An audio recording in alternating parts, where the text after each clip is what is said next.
Hello everyone, welcome back to my YouTube channel. आशा करता हूँ सभी स्वस्थ होंगे।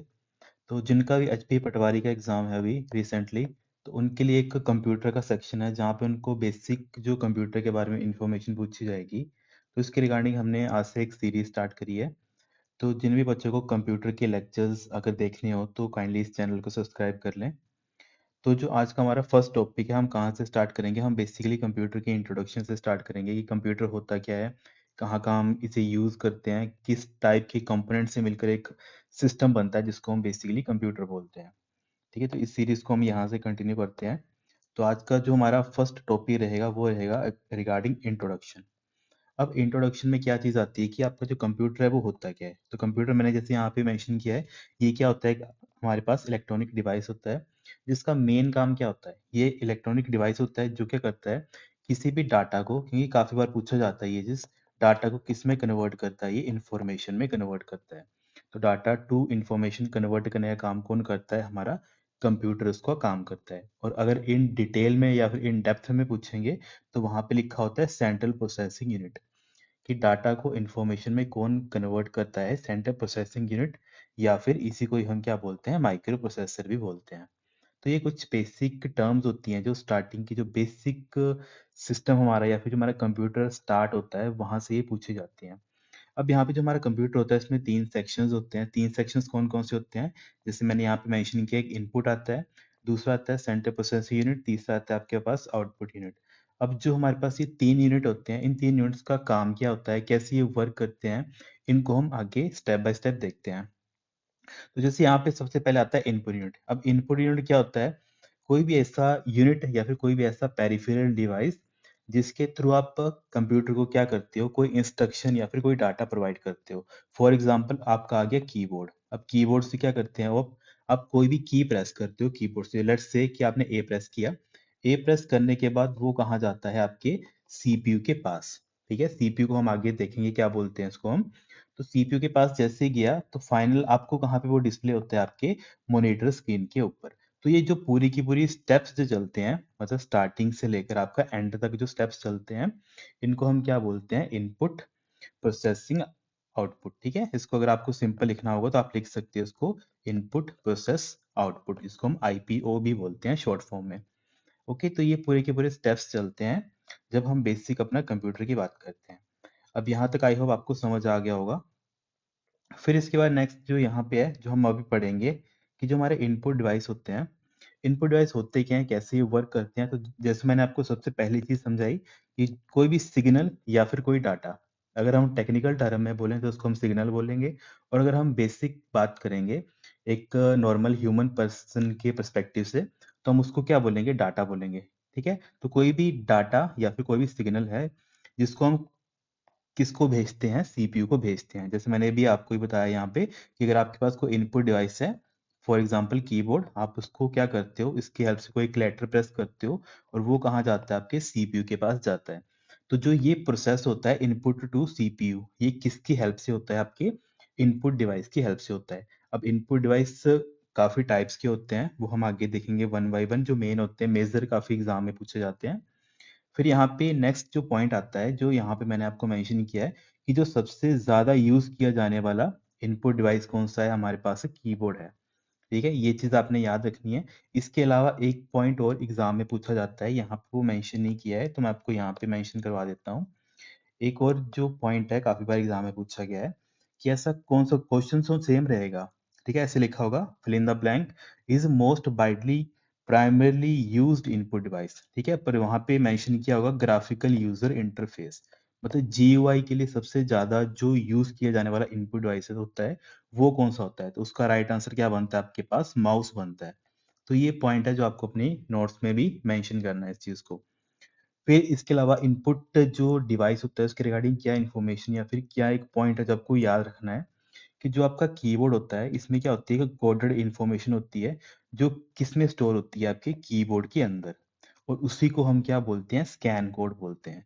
अब ये चीज इतनी टेक्निकल है, पर जैसे मैंने आपको बताया क्या होता है, जब आप अपने कीबोर्ड से क्या करते हो, एक लेटर प्रेस करते हो, लेट्स सपोज ए प्रेस करते हो, तो जो ए होता है अब वो सीपीयू के पास ए नहीं जाता है, ए का क्या जाता है, सिग्नल जाता है। अब signal in the sense for example मान लेते हैं कोई बाइनरी कोड है 0101, तो जैसे मैं ए प्रेस करता हूँ तो सीपीयू के पास क्या जाएगा, 0101 जाएगा, जिससे सीपीयू समझ लेगा कि आपने कौन सा की प्रेस की है, आपने ए की प्रेस की है। ठीक है, तो इसी चीज को हम क्या बोलते हैं, सिंपल भाषा में बताऊं तो इसको हम बोलते हैं स्कैन कोड। ओके, तो एक कोडेड इन्फॉर्मेशन होती है। अब कोडेड इन्फॉर्मेशन कौन है आपकी, ए लेटर की कोडेड इन्फॉर्मेशन मैंने क्या बना दी एग्जाम्पल के लिए 0101। तो जब हम इसको प्रेस करते हैं और जब जो सिस्टम है उसको रीड करता है, स्कैन करता है बेसिकली, तो स्कैन होने के बाद जो वो सीपीयू के पास जाता है, इसी प्रोसेस को हम क्या बोलते हैं, स्कैन कोड बोलते हैं। ठीक है, तो जितने भी आपके पास लेटर्स होंगे, जो भी आपके पास सिंबल्स होंगे, उनका अपना एक क्या होगा, स्कैन कोड होगा। ओके, तो ये इंपॉर्टेंट पॉइंट आपको याद रखना है। अब यहाँ पे हम इनपुट डिवाइस जो काफी इंपॉर्टेंट आता है, कीबोर्ड, इसके बारे में देख लेते हैं। तो कीबोर्ड क्या होता है, कीबोर्ड में काफी टाइप की कीज होती हैं, है ना। सबसे पहला बेसिक क्वेश्चन तो ये बनता है कि जो आपका कीबोर्ड होता है उसमें कितने टाइप्स की कीज होती हैं। तो एक आता है आपके पास न्यूमेरिक की, दूसरा आता है आपके पास अल्फा न्यूमेरिक की, और तीसरे आता है आपके पास फंक्शन कीज, है ना। न्यूमेरिक कीज कौन कौन से होती हैं, जैसे आपका 0 हो गया, 1 हो गया, 2 हो गया, 3 हो गया, ये सारे आपके न्यूमेरिक कीज आते हैं। अल्फा न्यूमेरिक कीज कौन से होते हैं, जहाँ पे अल्फाबेट और न्यूमेरिक्स दोनों आते हैं। ओके, तो जहाँ पे 0 से लेकर ये भी होगा, 1 2 3 4 5 अप टू 9 होगा, और वहाँ पे ए बी सी डी भी आपका आएगा। तो मतलब बेसिकली ये सारी चीजें आपको आपके कीबोर्ड के ऊपर देखने को मिल जाती हैं। और फंक्शन कीज होती हैं, ठीक है, जैसे आप सभी ने देखा होगा, जो आपका कीबोर्ड होता है उसके स्टार्टिंग टॉप में यहाँ पे क्या होती है, फंक्शन कीज होती हैं, F1 F2 से लेकर कहाँ तक होती हैं, F12 तक होती हैं। तो ये सारी की सारी क्या होती है, आपकी फंक्शन कीज, और ये किसका पार्ट होती है, आपके कीबोर्ड का पार्ट होती है। आई होप आपको यहाँ तक समझ आ गया होगा। फिर हम आगे प्रोसीड करते हैं।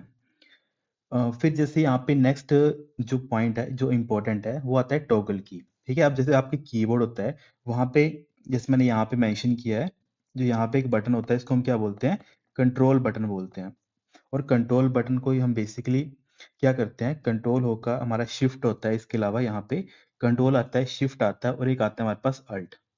ठीक है, तो यहाँ पे कंट्रोल आता है, शिफ्ट आता है, और एक आता है हमारे पास ए एल टी, अल्ट का बटन। इन सभी तीन बटन्स को हम बेसिकली क्या बोलते हैं, मॉडिफायर्स बोलते हैं। ठीक है, ये चीज आपने याद रखनी है कि हम इन तीनों को क्या बोलते हैं, मॉडिफायर्स बोलते हैं। अब मॉडिफायर्स क्यों बोलते हैं, क्योंकि ये कीज क्या करती हैं, किसी एक्स्ट्रा की के साथ कंबाइन होकर अपने आप को मॉडिफाई कर लेती हैं। अब इसको समझाने के लिए अगर आपको मैं सिंपल सा एग्जांपल बताऊं, लेट्स सपोज हम क्या करते हैं, आपके पास कीबोर्ड है, एग्जांपल के लिए ले लेते हैं, आपके पास एक कीबोर्ड आ गया। अब कीबोर्ड में आपने क्या किया, यहाँ पे मान लेते हैं लेटर आपका ए है, तो आपने ए लेटर को प्रेस किया, वो हो गया आपका सीपीयू के पास। ठीक है, सीपीयू ने मॉनिटर पे क्या कर दिया, आपके पास यहाँ पे ए को डिस्प्ले कर दिया। ठीक है, इसको मैं थोड़ा जूम इन कर देता हूँ आपको दिखाने के लिए। तो जैसे इसको, जैसे मैंने ए प्रेस किया कीबोर्ड से, तो वो सीपीयू के पास गया, सीपीयू ने उसको प्रोसेस किया, और आपके जो की आपने प्रेस की थी उसके बिहाफ पे मॉनिटर स्क्रीन के ऊपर उसने क्या कर दिया, आपको ए वहां पे दिखा दिया। अब मैं क्या करता हूँ, अब मैंने यूज कर लिया मॉडिफाई की, फॉर एग्जांपल मैंने प्रेस कर दी यहाँ पे कंट्रोल, इसके साथ मैंने कंबाइन कर दिया, किसको, ए को मैंने कंबाइन कर दिया। तो आपको पता है कंट्रोल प्लस ए क्या होता है, ये हमारे एक शॉर्टकट कमांड होती है, जिसका जिसको हम कब यूज करते हैं, जब हमें डॉक्यूमेंट के पूरे डॉक्यूमेंट का जो उसको सेलेक्ट करना होता है। ठीक है, इसको हम बोलते हैं डॉक्यूमेंट सिलेक्शन। ठीक है, जब हमें क्या करना है, पूरा का पूरा डॉक्यूमेंट को क्या करना है, सिलेक्ट करना है बेसिकली। ओके, तो डॉक्यूमेंट को सिलेक्ट करने के लिए जो हम बेसिक कमांड यूज करते हैं, कंट्रोल ए। अब यहाँ पे आप समझ पा रहे हो कि कंट्रोल क्या बिहेव कर रहा है एज अ मॉडिफायर की, क्योंकि इसने जो नॉर्मल की थी हमारी ए, इसको क्या कर दिया, इसके साथ कंबाइन होके एक एक्स्ट्रा फीचर ऐड कर दिया हमारे सिस्टम के साथ। ठीक है, तभी हम इनको क्या बोलते हैं, मॉडिफायर कीज बोलते हैं। और अल्ट के साथ भी आपको पता है हम कौन सा सबसे ज्यादा यूज करते हैं, अल्ट प्लस F4 का हम यूज करते हैं, जो बेसिकली हम कब यूज करते हैं, जब हमें अपने सिस्टम को शट डाउन करना है या फिर किसी प्रोग्राम को क्लोज करना है। ठीक है, तब हम यूज करते हैं अल्ट प्लस F4 का। आई होप आपको यहाँ तक ये चीज समझ आ गई होगी। ओके, फिर जैसे यहाँ पे एक सेकंड पॉइंट स्किप हो गया हमारा, यहाँ पे एक पॉइंट आता है कैप्स लॉक। ठीक है, अब कैप्स लॉक क्या काम करता है, कैप्स लॉक करता है किसी भी चीज को टॉगल कर देता है। बेसिकली हम देखते हैं जो हमारा कीबोर्ड होता है, उसमें ए बी सी डी हमारे ऐसे लिखे होते हैं, पर जब हम टाइप करते हैं, ठीक है, अगर हमारा कैप्स लॉक ऑन नहीं है तो हमारा टाइप कैसे होता है, A B C D small में चलता है, या फिर फॉर एग्जाम्पल इस पे आपने वर्ड में ओपन किया है तो पहला लेटर कैपिटल होगा, बाकी सारे के सारे स्मॉल आपके वहां पे डिस्प्ले होते रहेंगे। ठीक है। अगर इसी चीज को हमने क्या करना है, अगर मुझे सारे के सारे जो स्मॉल लेटर्स हैं इनको अगर कैपिटल में ही मतलब टाइप करवाना है तो हम क्या यूज करते हैं, कैप्स लॉक का यूज करते हैं। बेसिकली इसको हम क्या बोलते हैं, कैपिटल करना किसी चीज को। तो टॉगल की तभी हम इसको बोलते हैं टॉगल की, जो बेसिक हमारा फंक्शन होता है उसको ये करता है, टॉगल कर देता है। ओके, तो अभी इसको हम क्या बोलते हैं, टॉगल। क्या आई होप यहाँ तक आपको इस चीज का समझ आ गया होगा। ठीक है, फिर नेक्स्ट हम चलते हैं अपने अस्काई की पे। ठीक है, अब अस्काई एक्चुअल में क्या होता है, ये हमारा जो हमारे कीबोर्ड्स होते हैं, इसको क्या था बेसिकली, जितने हमारे डिफरेंट डिफरेंट टाइप की लैंग्वेजेस हैं, ठीक है, तो जितनी हमारी डिफरेंट टाइप की लैंग्वेजेस है उतने हम कीबोर्ड या फिर उतना हम फॉर्मेट नहीं तैयार कर सकते थे। तो इसका एक सॉल्यूशन क्या बनाया गया, उन्होंने बोला हम एक स्टैंडर्डाइज्ड एक कोडेड इंफॉर्मेशन रखेंगे जिसकी हेल्प से हम कम्युनिकेट कर पाएंगे। ठीक है, बेसिकली क्या है, फॉर एग्जांपल कोई अगर इंडिया में एक कंप्यूटर बना है और फॉर एग्जांपल एक कंप्यूटर बना है हमारा मान लेते हैं लेट्स सपोज यूएसए में बना है। ठीक है, तो अगर सपोज कर लें तो जो इंडिया का कीबोर्ड है वो हिंदी का ही जो अल्फाबेट है उसके ऊपर टाइप किए गए हैं और यूएस वाले में इंग्लिश के टाइप किए हैं। और अगर हम इन दोनों कंप्यूटर्स को आपस में कम्युनिकेट करवाना चाहें तो वो नहीं कर पाएंगे। क्यों नहीं कर पाएंगे, क्योंकि जो उनका कोड को इंफॉर्मेशन को जो शेयर करने का जो मैकेनिज्म होगा वो डिफरेंट मतलब वेरी कर जाएगा एक दूसरे से। तो इस प्रॉब्लम को रिजोल्व करने के लिए हमने बेसिकली क्या यूज करते हैं, इसके लिए हम यूज करते हैं एक कॉमन स्टैंडर्ड फॉर्मेट, जिसको हम सबसे पहले हमने किसका यूज किया था, अस्काई का यूज किया था। ओके, अस्काई की फुल फॉर्म काफी बार एग्जाम में पूछी जाती है, इसको बोलते हैं हम American standard code for information interchange. Okay, अब स्काई में क्या क्या इंपॉर्टेंट पॉइंट्स आते हैं, एक आता है 7 बिट। ठीक है, अब 7 बिट क्यों बोलते हैं, लेट्स सपोज जो आपका कीबोर्ड में अल्फाबेट लेटर था ए। ठीक है, अब इसको मैंने क्या कोड करके बताया था आपको एग्जाम्पल के लिए, 0101 करके मैंने कोड करके एग्जाम्पल करके बताया था। पर अगर मान लेते हैं मैंने अस्काई कोड को, ठीक है, जो हमारा अस्काई था इसके बिहाफ पे अपना लेटर ए को बनाया होता तो मैं इसको कितने बिट में रखता, इसको 7 बिट में रखता। अब देखो मेरे पास कितने बिट हैं, 1 2 3 4, तो इसको मैं और इंक्रीज कर देता हूँ 4 5 6 एंड 7। ठीक है, तो अब स्काई के लिए क्या होता है, ये 7 बिट का क्या बन जाता है, उसका एक स्काई कोड बन जाता। मतलब जब भी मैं लेटर ए प्रेस करता तो मेरे सीपीयू के पास क्या जाता, मेरे सीपीयू के पास ये इंफॉर्मेशन जाती। ठीक है, तो इसी को हम क्या बोलते हैं, स्काई कोड। मतलब एक स्टैंडर्ड कोड हमने बना दिया, जब कोई भी पर्सन है दुनिया में जहां मर्जी बैठा हो, अगर वो ए प्रेस करेगा उसका मतलब है ये वाला कोड जनरेट होगा। सिंपल सा ये मतलब है। अब यहाँ पे नेक्स्ट इसके साथ मैंने लिखा था 128 कैरेक्टर। अब 128 कैरेक्टर का मतलब क्या होता है, इसका मतलब होता है कि आपके पास अगर आप स्काई 7 यूज कर रहे हो, ठीक है, इसको समझने के लिए आप ऐसे समझ लो कि अगर आपके पास क्या है, एक चीज आपको याद आनी चाहिए सबसे पहले इंपॉर्टेंट, कि जो आपका कंप्यूटर होता है वो बाइनरी लैंग्वेज समझता है। ठीक है, इसके लिए थोड़ा बैकग्राउंड मैं बता देता हूँ तभी आप इस चीज को रिलेट कर पाओगे। यहाँ पे सबसे पहले आपको समझना है एक चीज, कि जो आपका कंप्यूटर होता है वो बेसिकली क्या समझता है, सिर्फ बाइनरी लैंग्वेज समझता है। अब बाइनरी लैंग्वेज क्या होती है आपकी, या तो वो 0 होगी या तो वो 1 होगी। ठीक है, मतलब सिंपल मतलब है, या तो किसी चीज में पावर होगी या तो किसी चीज में पावर नहीं होगी, या सिंपल समझना है, या कोई चीज सत्य होगी या तो कोई चीज असत्य होगी। ठीक है, तो इसी को हम क्या बोलते हैं, बाइनरी लैंग्वेज बोलते हैं। ठीक है, कई जगह इनको फॉल्स ट्रू करके बताते हैं, कई जगह इनको हम बोलते हैं कि इसमें 0 वोल्ट है, इसमें +5 वोल्ट है। ओके, मतलब अगर सिंपल बताना है तो 0 1, और टेक्निकल टर्म में बताओगे तो आप उसमें 0 वोल्ट है और या फिर +5 वोल्ट है, मतलब कोई एनर्जी है या फिर कोई एनर्जी नहीं है। इसी चीज को हम क्या बोलते हैं, कंप्यूटर का एक बेसिक फंडामेंटल बोलते हैं, कि यहाँ से हमारा कंप्यूटर स्टार्ट होता है। ओके, तो अब सबसे पहले आपको याद रखना है कि जो हमारा सिस्टम होता है वो बाइनरी के ऊपर वर्क करता है। अब देखो कोई चीज अगर बाइनरी के ऊपर वर्क कर रही है तो हमें पता है, अगर हम किसी चीज को दो तरीके से रिप्रेजेंट कर सकते हैं, तो अगर मेरे पास कितने तरीके हैं, 7 तरीके हैं, तो मैं उसको कितने तरह से रिप्रेजेंट कर सकता हूँ, तो उसको हम कितने तरीके से रिप्रेजेंट कर सकते हैं, 2⁻⁷ जो कितना होता है आपके पास, 128 कैरेक्टर्स होते हैं। ठीक है, जैसे आप करते हैं ना मल्टीप्लाई, मतलब 2 को आप कितनी बार मल्टीप्लाई करोगे, 7 बार मल्टीप्लाई करोगे। ठीक है, तब आपका कितना आएगा, 128 कैरेक्टर आएगा। मतलब इससे क्या समझ में आ रहा है, कि जो आपका स्काई कोड है उसके अंदर आपके टोटल कितने कैरेक्टर्स आ सकते हैं, उसमें टोटल 128 कैरेक्टर्स आ सकते हैं। मतलब ए आ सकता है, उसमें बी आ सकता है, सी आ सकता है, डी आ सकता है। ठीक है, टोटल तो हमारे पास जैसे जेड होते हैं, इसके अलावा हम और भी जो सिंबल्स हैं अलग अलग लैंग्वेजेस में, जैसे हैश हो गया, डॉलर का सिंबल हो गया, ये सारे के सारे हम क्या कर सकते हैं, स्टोर कर सकते हैं। मतलब इनको बताने का एक अलग से हमारे पास कोड होगा। ओके, जिससे हम सिस्टम को बता पाएंगे कि जब कोई यूजर इसको प्रेस करेगा तो इसका मतलब है कि इसका ये वाला कोड जनरेट होगा, ताकि सीपीयू उसको समझ पाए और इन द एंड आपको आपके मॉनिटर स्क्रीन पे वो वहां पे डिस्प्ले हो जाए। ठीक है, ये मतलब होता है इसका स्काई कोड का, कि हमने क्यों इसको बनाया, क्या इसका मेन मोटिव होता है।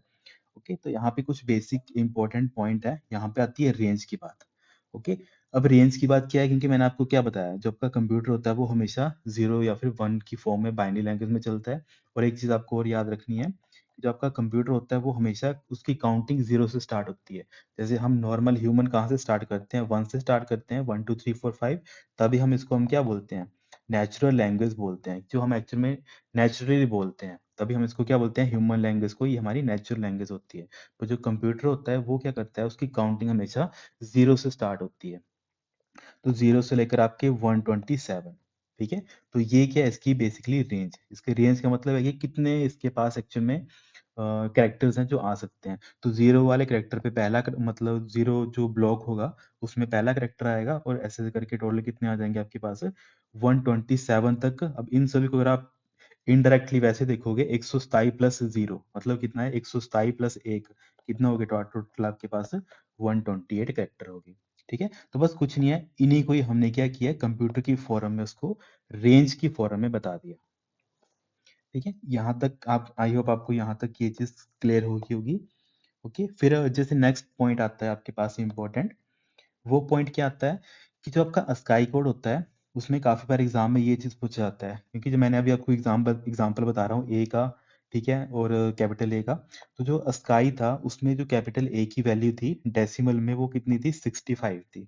ओके, और डेसिमल टू बाइनरी कन्वर्जन, जैसे आप आगे पढ़ोगे, पटवारी में तो बेसिकली नहीं है ये चीज, जब आप जेओआईटी का एग्जाम दोगे तो वहां पे एक टर्म आती है, उसको हम बोलते हैं बेसिकली बाइनरी कन्वर्जन। ठीक है, अब क्या उसमें क्या करते हो आप, किसी भी डेसिमल नंबर को आप क्या करते हो, बाइनरी में कन्वर्ट करते हो। जैसे डेसिमल नंबर यहाँ पे क्या है, 65 है, तो इसको आप बाइनरी में कन्वर्ट करोगे। पर अभी के लिए आपके लिए ये इन्फॉर्मेशन काफी सफिशिएंट है, कि जो आपके कैपिटल ए होता है उसकी वैल्यू 65 होता है। इसके अलावा अगर कैपिटल बी होया तो उसकी वैल्यू कितनी होगी, 66 होगी। और वैसे ही क्या करोगे, आप आगे प्रोसीड करते रहोगे। फॉर एग्जाम्पल आपसे पूछ लिया कि कैपिटल डी की स्काई वैल्यू कितनी होती है, अगर आपको कैपिटल ए की याद है तो आप क्या करोगे, 65 66 67 होगी आपकी सी की, और 68 किसकी हो जाएगी, आपकी डी की हो जाएगी। उसी तरह आपकी स्मॉल ए की कितनी होती है, 97। तो ये जो इंपॉर्टेंट पॉइंट्स थे इनको मैंने अब यहाँ पे वैसे ही हाईलाइट करके आपको बता दिया, ताकि आपको याद करने के लिए आपको पता रहे कि क्या चीज इंपॉर्टेंट है। ओके, फिर नेक्स्ट आपका आता है इसी में ही, कि जो आपका कीबोर्ड था। अब जो एक क्वेश्चन पूछा गया था एग्जाम में, कि जो हमारे पास सबसे पहला जो प्रैक्टिकल टाइपराइटर था, क्योंकि वहां पे जो सबसे पहले कीबोर्ड तो नहीं चला था, तो पहले टाइपराइटर्स चले थे। तो जो सबसे पहला जो प्रैक्टिकल टाइपराइटर था, जो किस फॉर्मेट में था, क्वर्टी फॉर्मेट में था, जो आज हम सबसे ज्यादा यूज करते हैं ना, क्वर्टी लेआउट का कीबोर्ड। तो वो किसके द्वारा इन्वेंट किया गया था, पर वो एक्चुअली में कीबोर्ड नहीं था, वो क्या था, आपके पास एक प्रैक्टिकल टाइपराइटर था। तो वो किसके द्वारा बनाया गया था, क्रिस्टोफर लैथम शोल्स के द्वारा वो बनाया गया था। ओके, ये इंपॉर्टेंट पॉइंट, आपको इस चीज को याद रखना है। फिर सेकंड नंबर पे आपका जो आता है इंपॉर्टेंट एक इनपुट डिवाइस, वो कौन सा आता है आपके पास, माउस आता है। अब माउस में क्या चीजें इंपॉर्टेंट है, सबसे पहले हम माउस को क्या बोलते हैं, पॉइंटिंग डिवाइस बोलते हैं। ठीक है, ये तो पता नहीं कितनी बार एग्जाम में पूछा गया है, तो ये काफी इंपॉर्टेंट है। सेकंड इसमें आता है कि जो आपका माउस होता है उसमें कितने होते हैं, बेसिकली 3 बटन होते हैं। देखो यहाँ पे क्या है, इसका लेफ्ट बटन आता है, यहाँ पे क्या है, इसका राइट बटन आता है, और यहाँ पे जो आपको सेंटर में देख रहे हो, इसको हम क्या बोलते हैं, स्क्रोलिंग व्हील बोलते हैं बेसिकली। ओके, तो ये क्या होते हैं, 3 इसमें मेन बटन होते हैं माउस में। और सबसे पहला जो माउस था वो किसके द्वारा बनाया गया था, डगलस एंगलबर्ट के द्वारा बनाया गया था। कब बना था ये, 1963 में ये बना था। तो ये कुछ बेसिक पॉइंट्स हैं, वो आपको याद रखने ही चाहिए, ये काफी इंपॉर्टेंट पॉइंट्स हैं, क्योंकि इन्हीं से क्वेश्चन आते हैं एग्जाम में। फिर माउस के रिगार्डिंग जो इंपॉर्टेंट और पॉइंट्स आते हैं, कि जो आपके पास ये 3 बटन्स हैं, ये एक्चुअल में कहाँ पे यूटिलाइज होते हैं, इनका क्या फंक्शन है। ओके, तो सबसे पहले जो आपका आता है लेफ्ट क्लिक। अब लेफ्ट क्लिक से आप क्या करते हो, जब आप लेफ्ट को एक बार प्रेस करते हो तब क्या होता है, वो ओके का एक्शन परफॉर्म करता है। ठीक है, जब आप उसको माउस को 2 बार मतलब क्या करते हो, डबल टाइम टैप करते हो या फिर डबल टाइम सेलेक्ट करते हो, तब क्या होता है, वो किसी चीज को सिलेक्ट करता है, या सेलेक्ट करने के बाद क्या करता है, साथ ही साथ उस चीज को, या अगर कोई फाइल होगी तो उसको ओपन करेगा, या कोई फोल्डर होगा तो उस फोल्डर के अंदर चला जाएगा। ठीक है, इसको समझा देता हूँ मैं ऐसे। फॉर एग्जाम्पल आपके पास एक फोल्डर है ए नाम का। इस फोल्डर के अंदर आपके पास काफी ज्यादा फोल्डर हैं, ठीक है, समझाने के लिए, या फिर फोल्डर या फाइल मान लेते हैं कि फाइल 1, फाइल 2, फाइल 3, ठीक है। और अभी आप कहाँ पे हो? फोल्डर ए पे हो। आपका माउस का कर्सर कहाँ पे है? फोल्डर ए पे। जब आप वन टाइम क्लिक करोगे तो वन टाइम क्लिक होने पर क्या होगा, आपका ये वाला फोल्डर क्या हो जाएगा? सिलेक्ट हो जाएगा। पर अगर आप डबल टाइम ए पे ही क्लिक करते हो तो क्या होगा, ये इसको सिलेक्ट करेगा और साथ ही साथ कहाँ जंप कर देगा? इस पोर्शन पे जंप कर देगा। मतलब सिलेक्ट प्लस ओपन ये काम करेगा जब आप इसको डबल टाइम क्लिक करोगे। तो ये कुछ बेसिक चीजें हैं जो एग्जाम में पूछी जाती हैं, आपको इसको याद रखना है।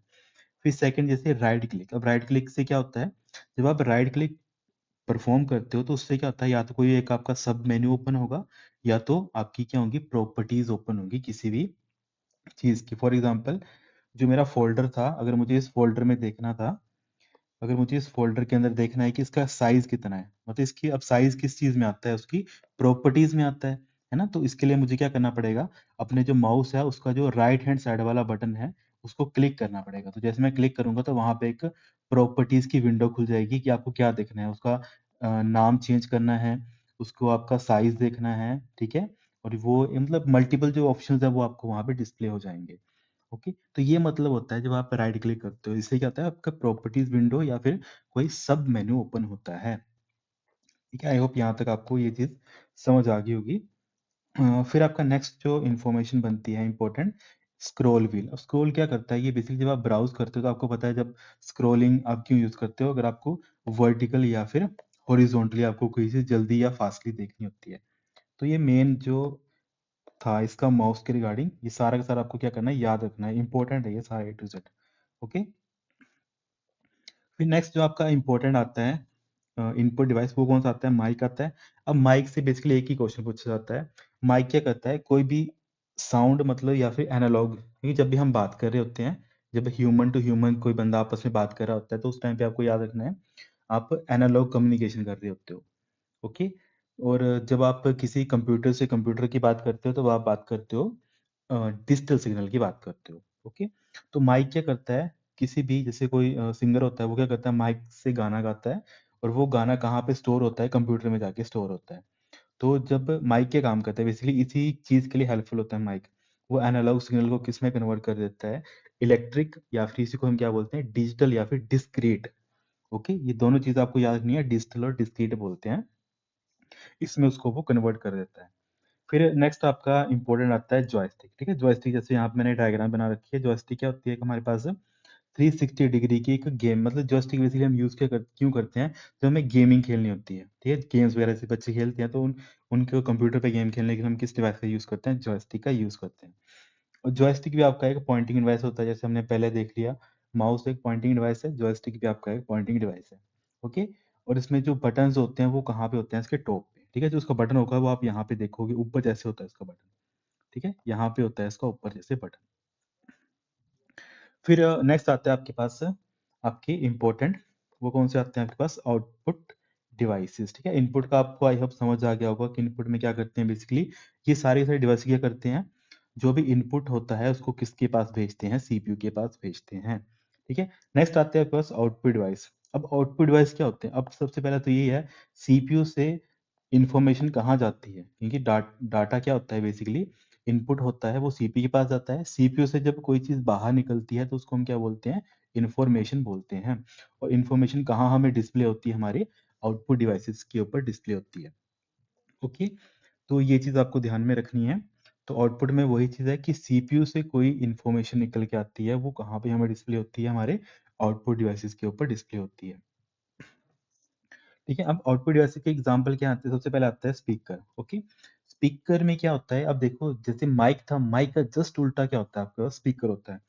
ओके, तो इसमें क्या होता है आपका, कि कोई भी डिजिटल इंफॉर्मेशन होती है इसको हम कन्वर्ट किस में करते हैं, एनालॉग की कन्वर्जन में कन्वर्ट करते हैं। मतलब आप क्या करते हो, अपने फोन से एक अपने फोन से कोई गाना प्ले करते हो, लेट्स सपोज आपने के पास एक स्पीकर है, ब्लूटूथ स्पीकर है, तो अपने ब्लूटूथ से अपने स्पीकर के साथ कनेक्ट होते हो और अपने क्या बोलते हैं, अपने फोन में कोई म्यूजिक प्ले करते हो, और म्यूजिक आपके फॉरम म्यूजिक जैसे आप प्ले करते हो तो क्या होता है, वो एक सिग्नल जाता है आपके स्पीकर के पास। स्पीकर क्या करता है, आपके डिजिटल सिग्नल को किस में कन्वर्ट कर देता है, एनालॉग की फॉर्म में कन्वर्ट कर देता है, ताकि ताकि आपको उसको क्या हो, रियल टाइम आपको उसका एहसास हो कि वो म्यूजिक वहां पे एक्चुअल में प्ले हो रहा है। ओके, तो ये चीज होती है जब आप एक चीज को ढंग से एनालाइज करके उसको पढ़ते हो। ओके, फिर नेक्स्ट आता है हमारे पास काफी इंपॉर्टेंट आउटपुट डिवाइस, जिसको हम बोलते हैं प्रिंटर। ठीक है, प्रिंटर से पता नहीं कितने क्वेश्चन आते हैं और वो कितना इंपॉर्टेंट टॉपिक है प्रिंटर हमारा। क्योंकि प्रिंटर क्या काम करता है, सबसे पहले ये हमें हार्ड कॉपी प्रोवाइड करता है। अब हार्ड कॉपी क्या होती है, क्योंकि काफी बच्चों को पता ही नहीं होता हार्ड कॉपी क्या होती है, किसको हम बोलते हैं हार्ड कॉपी। तो कोई भी ऐसी चीज जिसको आप टच कर सकते हो बेसिकली अपने हाथ में, उसको हम हार्ड कॉपी बोलते हैं। तो प्रिंटर से क्या होता है, आपको हार्ड कॉपी मिलती है। एग्जाम्पल के लिए समझ लेते हैं, जैसे आपके पास कोई आपका आधार कार्ड है आपके फ़ोन में, आपने क्या किया, आप शॉप पर गए, आपने उनको बोला कि इसका प्रिंट निकाल दो। तो जैसे आप उसका प्रिंट अपने हाथ में ले लेते हो, तो उसको हम क्या बोलते हैं, हार्ड कॉपी बोलते हैं। जब तक आपके फ़ोन में था तब तक वो क्या थी, एक सॉफ्ट कॉपी थी। या फिर नेक्स्ट इसमें आता है कि इसकी कुछ कैटेगरीज होती हैं आपकी प्रिंटर्स की। एक आती है इम्पैक्ट और दूसरी आती है आपके पास नॉन इम्पैक्ट। ओके, तो यहाँ पे सबसे पहले हम देख लेते हैं इम्पैक्ट प्रिंटर्स क्या होते हैं। तो इम्पैक्ट प्रिंटर आपको याद रखना है, ऐसे प्रिंटर जो बेसिकली आपके जो कागज होता है, जो आप प्रिंटिंग का जो कागज होता है उसके साथ, और एक उसमें एक रिबन लगी होती है जिसमें इंक होती है, उसके साथ टच करे तो उसको हम क्या बोलते हैं, इम्पैक्ट प्रिंटर्स बोलते हैं। ठीक है, जैसे यहाँ पे मैंने एक प्रिंटर का एक बेसिक डायग्राम सा बनाया है। और इसका जस्ट उल्टा क्या होगा, नॉन इम्पैक्ट होगा। नॉन इम्पैक्ट का मतलब है कि वो कागज के साथ टच नहीं करेगा आपका प्रिंटर। ओके, तो ये हमारा बेसिकली क्या होती है, दो बाइफिकेशन होती हैं। अब इसी को थोड़ा एक लेवल अप हम चलते हैं, इम्पैक्ट और नॉन इम्पैक्ट क्या होते हैं। तो इम्पैक्ट में जैसे मैंने आपको क्या बताया कि वो कागज के साथ टच नहीं करेगा। ठीक है, कौन नहीं करेगा, ठीक है, मतलब कौन सी ऐसी चीज है जो कागज के साथ टच करेगी और कौन सी ऐसी चीज है जो कागज के साथ टच नहीं करेगी। तो आपको याद रखना है, एक हमारा इक्विपमेंट होता है इसके अंदर, हैमर। हमारा प्रिंटर के अंदर एक हथौड़ा टाइप होता है, जो बेसिकली एक्चुअल में हथौड़ा नहीं होता है, पर एक टाइप का एक मैकेनिज्म होता है जो पेपर के साथ टच करते हैं। और दूसरे में क्या होता है, इसमें नॉन इम्पैक्ट में वो हैमर आपका पेपर के साथ टच नहीं करता। बस ये चीज आपको याद रखनी है, तभी इनका नाम हमने बाइफिकेट कर दिया, इम्पैक्ट एंड नॉन इम्पैक्ट। अब यहाँ पे इम्पैक्ट प्रिंटर को हम थोड़ा और डिटेल में चलते हैं अंदर। इम्पैक्ट प्रिंटर को हम आगे दो पार्ट्स में क्लासिफाई करते हैं, एक करेक्टर में, दूसरा हम लाइन में। अब जो करेक्टर प्रिंटर्स होते हैं इनको हम देख लेते हैं। सबसे पहले करेक्टर प्रिंटर में कौन सा आता है आपके पास, डॉट मैट्रिक्स प्रिंटर। दूसरा कौन सा आता है इसमें, डेजी व्हील प्रिंटर। ठीक है, अब इसमें आपको जो बेसिक पॉइंट्स हैं जो आपको याद रखने हैं, कि जो आपका डॉट मैट्रिक्स प्रिंटर होता है, ये इसमें जो पिंस होती हैं, क्योंकि इसके मैं आपको डायग्राम भी बताऊंगा, जैसे यहाँ पे आगे बताऊंगा इसमें। ठीक है, तो यहाँ पे कुछ बेसिक, पहले आप यहाँ पे देख लो बेसिक पॉइंट। इसमें 9 से लेकर 24 क्या होती हैं, पिंस होती हैं। इससे हम बेसिकली क्या चीज प्रिंट करवा सकते हैं, सिर्फ और सिर्फ करेक्टर्स, सिंबल्स। ये चीज आपको याद रखनी है, क्योंकि काफी बार एग्जाम में पूछा गया है कि जो डॉट मैट्रिक्स प्रिंटर होता है वो करेक्टर, सिंबल और जो आपके पास फिगर्स होती हैं। इसके अलावा एक और चीज यहाँ पे लिख देता हूँ मैं, यहाँ पे इमेज प्रिंट हो गया, शायद वो आया नहीं है यहाँ पे इमेज में, कि अगर आपको कोई फिगर भी प्रिंट करवानी है, क्योंकि ये काफी बार एग्जाम में पूछा गया है, तो डॉट मैट्रिक्स से क्या कर सकते हो आप, कैरेक्टर प्रिंट कर सकते हो, सिंबल प्रिंट कर सकते हो, किसी कोई भी ऑब्जेक्ट प्रिंट कर सकते हो, और कोई भी फिगर आप प्रिंट कर सकते हो। फॉर एग्जाम्पल कोई पहाड़ अगर आपको प्रिंट करवाना है तो वो आपको प्रिंट करवा सकते हो, किसी का आपका फेस प्रिंट करवाना है वो करवा सकते हो। ठीक है, तो ये सारी चीजें आप डॉट मैट्रिक्स की हेल्प से कर सकते हो। इन द अदर हैंड आपका डेजी व्हील, ठीक है, सॉरी। अब डेजी व्हील में क्या होता है, डेजी व्हील को हम गोल्फ बॉल प्रिंटर भी बोलते हैं। एक चीज तो आपको ये याद रखनी है। दूसरी चीज आपको क्या याद रखनी है, कि जो डेजी बिल पूछा जा सकता है कि ये बताओ डॉट मैट्रिक्स पुराना था कि डेजी बिल पुराना था। तो आपको याद रखना है कि डेजी बिल आपका पुराना था। सबसे पहले डेजी बिल आया था, उसके बाद डॉट मैट्रिक्स आया था। क्योंकि कोई चीज अपडेट क्यों होती है, क्योंकि कोई चीज हमारी जो कुछ नेसेसिटी होती है उसको कंप्लीट नहीं कर पाती है। ठीक है, कुछ हमारी जरूरत है जिसको डेजी बिल कंप्लीट नहीं कर पा रहा था, वो मैं आपको अभी बताऊंगा क्या चीज थी वो, कि वो सिर्फ और सिर्फ करेक्टर को ही प्रिंट कर पा रहा था, जो डेजी व्हील था। ठीक है, पर अगर फॉर एग्जांपल मुझे अगर किसी का कोई सीनरी मुझे प्रिंट करवानी है तो वो डेजी व्हील के थ्रू वो इम्प्लीमेंट नहीं हो पा रही थी, तो ये इसकी कमी थी। ओके, तो इसकी कमी किसने खत्म करी, डॉट मैट्रिक्स प्रिंटर ने खत्म करी। ठीक है, तभी हम बोलते हैं कि किसी की कमी की वजह से कोई अगला प्रिंटर हमारा बना। ठीक है, यहाँ तक आगे ये दोनों क्या आ गए हमारे पास कैरेक्टर प्रिंटर की कैटेगरी के अंदर। अब इन दोनों को कैरेक्टर प्रिंटर की कैटेगरी के अंदर हमने क्यों रखा, क्योंकि आपको याद रखना है कि जो आपके डॉट मैट्रिक्स और डेजी व्हील हैं, इनकी जो स्पीड चलती है, क्योंकि काफी बार एग्जाम में पूछा जाता है कि जो स्पीड होती है, जो डेजी व्हील और डॉट मैट्रिक्स की, वो चलती किसमें है, वो आपकी चलती है कैरेक्टर पर सेकंड, सीपीएस लिखा होता है शॉर्ट फॉर्म में, कैरेक्टर पर सेकंड। तो आपको ये चीज ध्यान में रखनी है। फिर यहाँ पे जो नेक्स्ट आता है हमारे पास इम्पैक्ट प्रिंटर। ठीक है, अब इम्पैक्ट प्रिंटर में कौन सा आता है आपके पास, लाइन प्रिंटर आता है। अब लाइन प्रिंटर में बेसिकली हम क्या करते हैं, इसमें जो इसका इंपॉर्टेंट चीज है लाइन प्रिंटर में, लाइन प्रिंटर में क्या होगा कि यहाँ पे ये क्या कर रहा था, कैरेक्टर्स में प्रिंट कर रहा था, यहाँ पे ये क्या करेगा, लाइंस में प्रिंट करेगा। ओके, इसकी जो स्पीड होती है उसको हम मेजर करते हैं लाइंस पर मिनट में। ठीक है, तो ये इंपॉर्टेंट पॉइंट है, ये सबसे ज्यादा इंपॉर्टेंट पॉइंट है लाइन प्रिंटर का। ठीक है, आई होप आपको यहाँ तक समझ आ गया होगा। अब इसी चीज को हम थोड़ा इलेबोरेट करके पढ़ते हैं। ठीक है, तो मैं इसको थोड़ा जूम इन कर देता हूँ। आई होप, ठीक है, आई होप आपको दिख रहा होगा ये। ठीक है, तो यहाँ पे सबसे पहले जैसे मैंने यहाँ पे इसको बाइफरिकेट कर दिया इम्पैक्ट को, इसमें इसके टाइप्स कौन से होते हैं, उनकी स्पेसिफिकेशन। ओके, ये सारी चीजें आपको देखनी है अभी। तो सबसे पहले आता है आपके पास डॉट मैट्रिक्स प्रिंटर। ठीक है, तो डॉट मैट्रिक्स प्रिंटर मैंने क्या बताया कि जो आपका पिन्स होती हैं वो स्ट्राइक किसको करती हैं, रिबन को स्ट्राइक करती हैं। देखो यहाँ पे ये क्या है, ये सारी सारी आपको दिख रही है ना, ये पिन्स हैं। ठीक है, तो यही पिन्स क्या होंगी आपके, इसके नीचे मान लेते हैं कागज होगा ये, तो जैसे इसके ऊपर एक हथौड़ा सपोज कर लेते हैं, यहाँ पे एक हैमर होगा, जैसे हैमर इसके ऊपर स्ट्राइक करेगा तो इसकी जो पिन्स होंगी वो क्या होंगी, कागज के साथ इम्पैक्ट करेंगी। ओके, तो जिसकी वजह से क्या होगा, आपको वहां पे वो छपा हुआ दिख जाएगा, तभी हम इसको क्या बोलते हैं, डॉट मैट्रिक्स प्रिंटर। और इसमें क्या होता है, जो प्रिंट होता है वो डॉट की फॉर्म में होता है। फॉर एग्जाम्पल मुझे अगर ए लिखना होगा तो वो ए कैसे होगा, वो ऐसे ऐसे करके वो प्रिंट हुआ होगा ए। ठीक है, क्योंकि जो हमारा ह्यूमन आई है वो क्या करती है, ब्लैंक्स को ऑटोमेटिकली फिल कर देती है, तो हमें वो किस तरीके से दिखता है, ए हमें दिखता है। ठीक है, ये एक्चुअली में इतना गैप तो नहीं होता है, पर फिर भी आपको मैंने समझाने के लिए बता दिया कि वो क्या करता है, डॉट की फॉर्म में क्या करता है, बेसिकली उसको प्रिंट करता है। ठीक है, तो अगर मैं इसको ऐसे बना दूं, तो अगर आपका ह्यूमन माइंड हमारा क्या करता है, उसको इसको क्या करेगा, वो इसको ए ही उसको डिकोड कर लेगा। ठीक है, जैसे आप देखते हो कि बसेस में आपको जो टिकट्स मिलती हैं, तो वो भी कुछ इस टाइप की होती हैं। इसको नेक्स्ट टाइम अगर आप देखोगे तो उसको ध्यान से देखना इस चीज को। ठीक है, तो ये क्या है आपका डॉट मैट्रिक्स प्रिंटर का टाइप। अब इसमें वही चीज है जो मैंने आपको पहले बताई है। इसमें जो डॉट मैट्रिक्स होता था उसमें क्या, मतलब मिनिमम 9 पिन हुआ करती थी और मैक्सिमम उसकी 24 पिन होती थी। ठीक है, तो आप वो डिपेंड करता था कि जितनी आपको पिन्स चाहिए, जितना आपको अच्छा प्रिंटर चाहिए, उसकी उसके बिहाफ पे वो पिन्स वेरी करते थे। ओके, जिसकी हेल्प से आप क्या कर सकते हो, करेक्टर प्रिंट कर सकते हो, सिंबल प्रिंट कर सकते हो, ऑब्जेक्ट प्रिंट कर सकते हो, और साथ में साथ आपको यहाँ पे फिगर्स भी प्रिंट कर सकते हो। ऑब्जेक्ट में मतलब सारी चीजें आ जाती हैं, पर पर्टिकुलर मैं फिगर तो यहाँ पे बता रहा हूँ क्योंकि ये काफी कंफ्यूजन होता है बच्चों के लिए, तो यहाँ पे आपको फिगर भी लिखना है। और इसकी जो स्पीड है वो उसको सीपीएस में लिखते हैं। ठीक है, सीपीएस मैंने बता दिया आपको, करेक्टर पर सेकंड। ठीक है, करेक्टर पर सेकंड हम बोलते हैं सीपीएस को। फिर सेकंड आता है आपके पास, फर्स्ट हमारा हो गया, सेकंड आता है डेजी व्हील। ठीक है, अब डेजी व्हील में देखो, ये एक तरीके से व्हील होती थी और इसी व्हील के ऊपर अल्फाबेट लिखे होते थे, A B C D E F करके। ओके, अब देखो किसी चीज पे पहले से कोई अल्फाबेट लिखा जा चुका है, और उसको मैं बोलूं कि अगर उसको मैं बोलूं कि उसको एक पहाड़ बनाना है, तो वो बना पाएगा? ऑब्वियसली नहीं बना पाएगा, क्योंकि वो बी बी करके थोड़ा पहाड़ बनाएगा। ठीक है, तो इसी चीज की कमी थी जिसको किसने रिजोल्व किया, आपके डॉट मैट्रिक्स प्रिंटर ने रिजोल्व किया। ठीक है, आई होप आपको यहाँ तक ये चीज समझ आ गई कि डेजी व्हील और इसमें बेसिक क्या डिफरेंस था। ठीक है, तो दोनों ही किस टाइप की कैटेगरी में आते हैं, ये आपके इम्पैक्ट प्रिंटर में, जितने भी अभी यहाँ पे आप पढ़ रहे हो ये सारे इम्पैक्ट के अंदर ही आएंगे। ओके, डेजी व्हील में इंपॉर्टेंट क्या चीज है, इसको हम गोल्फ बॉल प्रिंटर बोलते हैं, सबसे पुराना है ऑब्वियसली। इसमें सिर्फ देखो यहाँ पे मेंशन किया है मैंने, अभी तो इसको हाईलाइट कर दिया है कि ओनली करेक्टर्स, नो ग्राफिक। ठीक है, नो ग्राफिक, ये इंपॉर्टेंट पॉइंट है काफी, तो मैं इसको बार बार रिपीट कर रहा हूँ।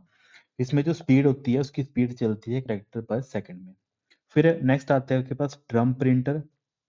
ठीक है, ये सारे के सारे आपके किस कैटेगरी में आ जाते हैं, ये आपके आते हैं लाइन प्रिंटर की कैटेगरी में। ठीक है, क्योंकि हमने ये किसके देख लिए, ये दोनों के दोनों आपको याद रखना है, ये आपके आगे आते हैं, इनकी आपकी स्पीड चलती है कैरेक्टर पर सेकंड में। और जो आपके पास नेक्स्ट ये वाले हैं, ये सारे के सारे, ये आपके कौन सी कैटेगरी में आते हैं, लाइन प्रिंटर की कैटेगरी में आते हैं। और इनकी स्पीड किस में चलती है, मैंने आपको अभी बताया, इनकी चलती है लाइंस पर मिनट। ठीक है, कि 1 मिनट में वो कितनी लाइंस को प्रिंट कर पा रहे हैं। ठीक है, उसके बिहाफ पे हम इनकी स्पीड को मेजर करते हैं। तो इसमें सबसे भी जो पहला आता है ड्रम प्रिंटर। ठीक है, ड्रम प्रिंटर में देखो यहाँ पे देखो अल्फाबेट यहाँ पे मैंने मेंशन किया है कि ABCD ऐसे करके क्या होते हैं, सारे अल्फाबेट वहाँ पे लिखे गए होते हैं। ठीक है, तो जैसे एक मतलब सिंगल एक पूरा पूरा जैसे ड्रम घूमता है, उसके बिहाफ पे क्या होता है, उसके ऊपर यहाँ पे हथौड़ा, इसके ऊपर हथौड़ा स्ट्राइक करता है। ठीक है, इसके ऊपर हथौड़ा स्ट्राइक करता है, यहाँ से हमारा फॉर एग्जांपल पेज जाता है। ठीक है, यहाँ से हमारा पेज गया, तो जैसे तो मुझे जो अल्फाबेट मुझे प्रिंट करवाने हैं उसके ऊपर ये हथौड़ा वहाँ पे स्ट्राइक करता रहेगा, जिसके बिहाफ पे लास्ट में मेरे पास क्या होगा, जो भी मुझे लिखवाना होगा वो यहाँ पे पेज के ऊपर वो प्रिंट हो जाएगा। तो मतलब सारे इम्पैक्ट प्रिंटर हैं वो ऐसे ही काम करते हैं। बेसिकली जो हैमर होता है वो पेज और इंक के रिबन के ऊपर क्या करता है, स्ट्राइक करता है, मतलब बार बार उसके ऊपर चोट देता रहता है, जिससे इन द एंड लास्ट में हमें आउटपुट क्या मिलती है, हमारा एक प्रिंटेड पेज हमें आउटपुट की फॉर्म में मिल जाता है। ठीक है, अब यहाँ पे लाइन प्रिंटर में सबसे पहले ये आ गया, सबसे पहला टाइप इसका ड्रम प्रिंटर। ठीक है, अब इसमें क्या लगा होता है, रोटेटिंग ड्रम लगा होता है, और इम्बोज होते हैं करेक्टर, मतलब इसके ऊपर जो करेक्टर होते हैं वो एक तरीके से जड़े हुए होते हैं पहले से। जैसे डेजी व्हील में था ना, डेजी व्हील में क्या था, व्हील के ऊपर लगे थे ABCD करके, तो यहाँ पे सिंपल एक चक्का था। ठीक है, यहाँ पे सिंपल एक जो चक्का था वो एक था, पर इसमें क्या था, इसमें ड्रम के ऊपर उसको अल्फाबेट्स को इम्बोज करके रखा हुआ है। फिर इसकी जो स्पीड होती है, वो लाइन कितनी लाइंस एक टाइम में वो प्रिंट करता है, वो उसकी स्पीड होती है, तो इसी को हम क्या बोलते हैं, लाइंस पर मिनट बोलते हैं।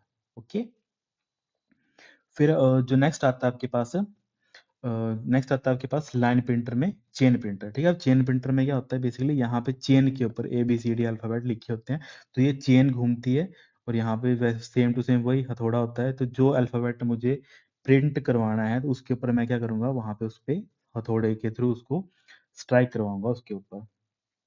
ठीक है, मतलब मैकेनिज्म सेम है, बस उसके जो टाइप्स हैं, मतलब आप किसका यूज कर रहे हो, किसी जो इंजीनियर था उसने बोला कि मैं ड्रम के ऊपर यूज करूंगा, कोई बोलता है कि मैं चेन का यूज करूंगा। ठीक है, कोई बोलता है मैं पटा यूज करूंगा, बेल्ट यूज करूंगा। ओके, तो ये डिफरेंट डिफरेंट मैकेनिज्म है, पर इन द एंड सबका काम क्या था, कि कितनी वो लाइंस एक टाइम में वो प्रिंट करते हैं। ठीक है, ये सारे के सारे जो चीजें हैं वो इंपॉर्टेंट है। ठीक है, यहाँ पे रोटेटिंग चेन लगा था, रोटेटिंग बेल्ट लगी थी, तभी इसका नाम बेल्ट प्रिंटर कर दिया। ठीक है, उसकी जो स्पीड होती है वो किस में मेजर होती है, लाइंस पर मिनट पे वो मेजर होती है। ठीक है, तो ये इंपॉर्टेंट है हमारे सारे के सारे। फिर इसके अलावा जो नेक्स्ट हमारा आता है नॉन इम्पैक्ट प्रिंटर। ठीक है, इसको हम कल डिस्कस करेंगे। ठीक है, अब आपके ऊपर है कि आप इसको सीरीज को कितना अच्छे से पढ़ते हो, उसके बिहाफ पे ही हम आगे इसको कंटिन्यू करेंगे। इसके अलावा यहाँ पे कुछ मिसलेनियस फैक्ट्स हैं जो आपको याद रखने हैं, जैसे मैंने कीबोर्ड के यहाँ पे मेंशन किए हैं। जब आप अपने कीबोर्ड पे एंटर की प्रेस करते हो तो इससे क्या होता है, आप नेक्स्ट लाइन में चले जाते हो। ठीक है, जैसे आप वर्ड में, आपने मान लेते हैं वर्ड की आपने फाइल ओपन करी है, यहाँ पे आपने कुछ लिखा है ABCD, और जैसे आप यहाँ पे एंटर प्रेस करते हो लास्ट में जाके, तो आप कहाँ पे चले जाते हो, नेक्स्ट लाइन पे चले जाते हो। ठीक है, तो ये चीज पूछी जाती है एग्जाम में। और जो टैब की होती है, ठीक है, टैब की आपकी यहाँ जैसी होती है, यहाँ पे। ठीक है, यहाँ पे होती है आपके पास टैब की। तो टैब की क्या करती है, जब आप एक टैब की प्रेस करते हो, इसको मैं समझा देता हूँ।